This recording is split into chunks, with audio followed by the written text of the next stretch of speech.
Being a good person is a strategic failure. In the brutal game of power, innocence is worthless. If you are invisible, you are already dead. The world does not reward the quiet worker in the corner. It rewards the monster at the center of the stage. It is better to be hated, slandered, and feared than to be ignored. Because attention is the ultimate currency of human control. Today, we shatter your fragile morality as we unlock law number 6 of Robert Greene's 48 Laws of Power. Court attention at all cost. We are skipping the introduction.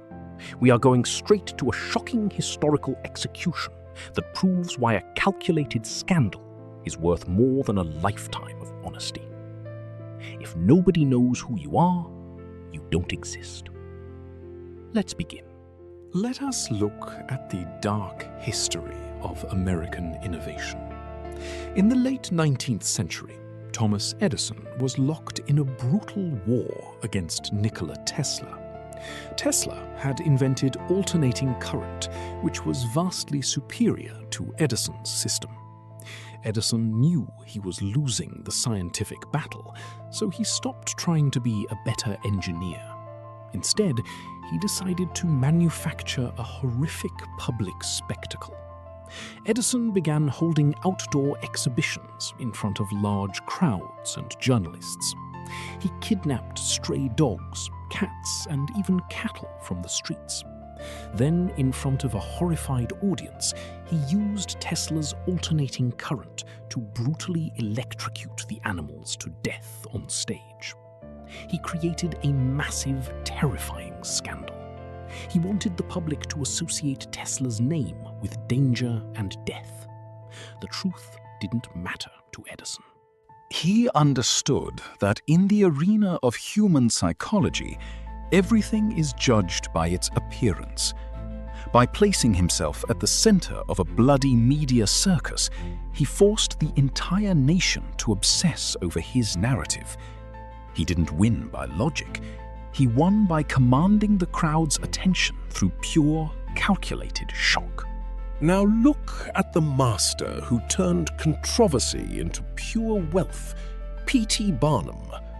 When he opened his museum in New York, it was failing to attract crowds.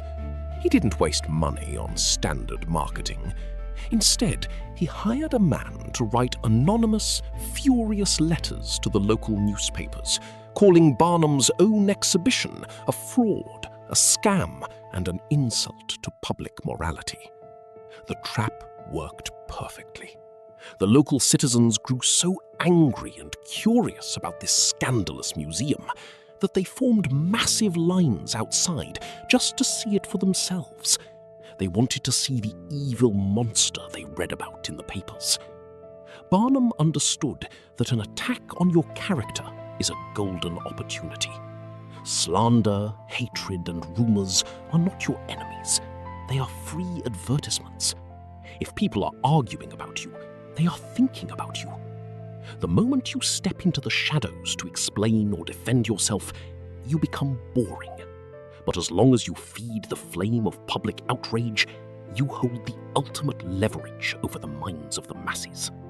The rules of Edison and Barnum are the foundation of modern media manipulation and career dominance. To control any environment, you must execute 2 ruthless strategies. First, create an air of mystery. Do not let people know everything about you. Be unpredictable. When you act against expectation, people stop and stare. They will spend hours trying to decode your behavior, analyze your silence, and figure out your next move.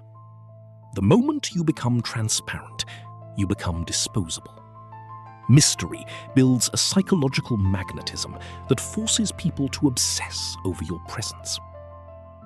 Second, weaponize controversy. If you are starting a business, launching a career, or climbing a corporate ladder, do not try to please everyone.